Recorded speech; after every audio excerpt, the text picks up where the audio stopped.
বাংলাদেশ জাতীয়তাবাদী দল পার্বত্য চট্টগ্রাম সহ বাংলাদেশের উন্নয়নের জন্য কাজ করবে। নির্বাচনে চ্যালেঞ্জ থাকলেও জয়ের ব্যাপারে শতভাগ আশাবাদী অ্যাডভোকেট দীপেন দেওয়ান।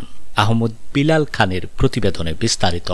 রাঙ্গামাটি 299 নম্বর সংসদীয় আসনে ধানের শীষের জয় শতভাগ নিশ্চিত বলে আশাবাদ ব্যক্ত করে বিএনপির মনোনীত প্রার্থী অ্যাডভোকেট দীপেন দেওয়ান বলেন, যেখানেই যাচ্ছি সেখানে ধানের শীষের পক্ষে ব্যাপক সাড়া পাওয়া যাচ্ছে।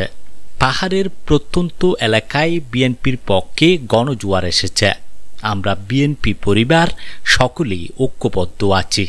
বুধবার 19 নভেম্বর সকাল 11:30টায় রাঙ্গামাটি পর্যটন কমপ্লেক্সে জেলা বিএনপির আয়োজনে বিএনপির অঙ্গ ও সহযোগী সংগঠন 10 উপজেলা ও পৌরসভা বিএনপির তৃণমূল নেতৃবৃন্দের সঙ্গে মতবিনিময় সভা অনুষ্ঠিত হয়।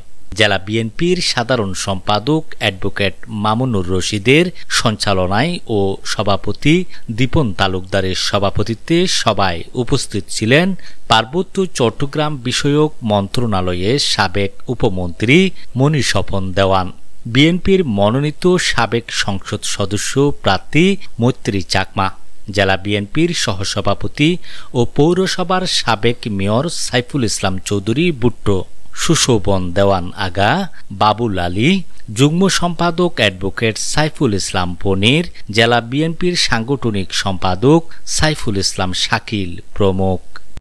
আমি অবশ্যই আশাবাদী, আমি যেখানে যাচ্ছি ধানের শীষের সাড়া পাচ্ছি, এটা অকল্পনীয়।